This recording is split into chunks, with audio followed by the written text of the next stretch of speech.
Senator Hawley, please. Thank you, Mr. Chairman, and thank you to the witnesses for being here. Dr. Heck, let me start with you. Missouri, as you know, is the proud home of Fort Leonard Wood and Whiteman Air Force Base and a number of other military installations of which we're very proud. And so in my state, there is a strong felt connection between local communities all across the state and the United States military, and between the ethic and the tradition of service and local communities. But that is, to your point just a second ago, that is not the case in many parts of the country. So just give us a sense of what you think the most important steps are that we can think about taking to reconnect those communities, geographic areas of the country that increasingly have no regular contact with, no felt sense of camaraderie with the military way of life. What can we do to reconnect those things? And also, as part of that, to build a sort of shared national sense of identity, which I think is an important part of this.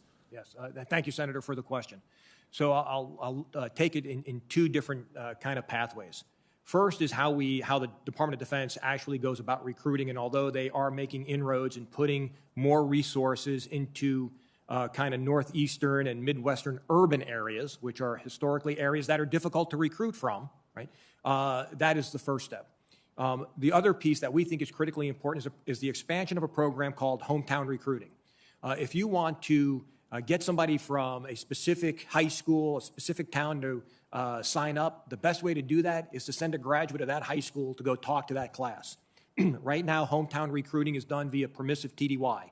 So you're home on vacation or on leave, you can do it, you get no benefit from doing it, it's just doing it out of service. We believe that should be funded, that you should send that person home on a true TDY tour and pay them their travel and their per diem while they're home on leave to be able to do that. The other piece goes to the bigger issue that we face with the civil-military divide writ large, right?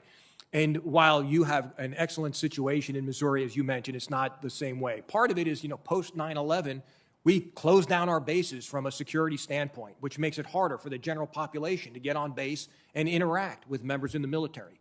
Also, from a security perspective, the military has become more insular, right? So we're shopping on base, we go to church on base, we golf on base. We're not getting out into the community as much as we should just in normal everyday life, and that also contributes to the growing disconnect.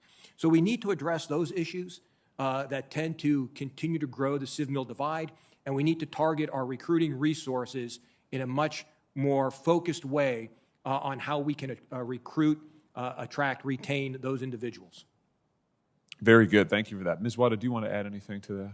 No, I would also say that we need to ensure that when we're recruiting, we're using the latest advertising platforms, right? So one of the recommendations we made was to give them a multi-year recruiting budget so that when they do buy their spend at the beginning of the year, they are able to more effectively buy ads, particularly when we talk about social media platforms and how you best engaged with the younger generation, the Gen Zs actually at this point that we're looking for. Yeah, very good. Thank you. Let me ask Ms. Watt, I'll start with you on this. General Milley recently said that and he said this a lot actually, that the character of warfare is changing. And he's spoken in particular about the role of advanced technologies on the battlefield that is speeding and changing the pace of warfare and is changing the way that we fight all across the board in every sense. How should the selective service system, in your view, change to reflect these changes in the way that our military and other militaries across the world are now fighting?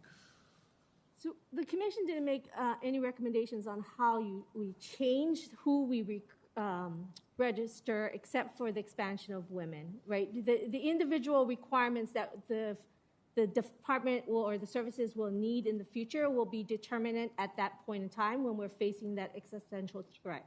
And so what we said was to ensure that we have the most qualified individuals in this country able to be chosen for or participate in a draft, that we expand selective service to women. And that way we would have the best qualified individuals available to be potentially available for a draft. Very good. Dr. Heck, do you have anything to add on that point?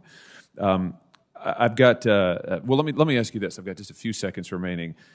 For any of you, the commission's report mentions, and you just mentioned this, Dr. Heck, a moment ago to the chairman, that unless there's a family member or a close friend who has served, most Americans simply aren't aware of the various service opportunities. I mean, surely they're aware of the United States military, but they're not aware of what that would actually mean tangibly.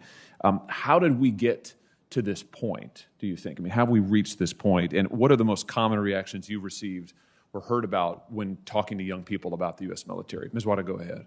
No. I like to tell a story about young kids that we met with here in Washington that came from Wisconsin. And I asked them, how many of you were interested in serving in the military? And maybe in the group of 10, 3 hands went up. And so I asked them, why did you choose not to join the military or not consider joining the military? First response from the majority of kids in the room was, my parents would kill me because they expect me to go to college. And then I said, well, how are you going to pay for college? Is your college paid for? 90% of the room, no, it is not paid for. I don't know how I will go to college. And I said, well, do you know that the military provides college opportunities? You can go through ROTC if you went to a college. You can get a ROTC scholarship. You can go and serve for 4 years as enlisted, get college paid for. Had no idea. But what struck me was one young gentleman said, I really wanted to join the military, but I wanted to go into finance.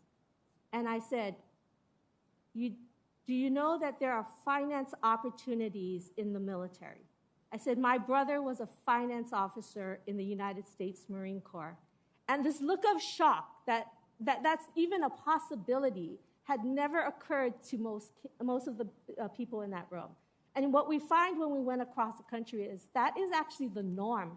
That is not an anomaly. And so we need to do a better job in educating and providing opportunities for young Americans when they're at that point in time. And we've been told it's at middle school to be able to have those conversations of, if you want to be X, this is all the pathways to get there. And that's why we recommend a sort of a one-stop shop through a website that would allow people to do that. Very good. Thank you, Mr. Chairman. Thank you, Senator Hawley. Now let me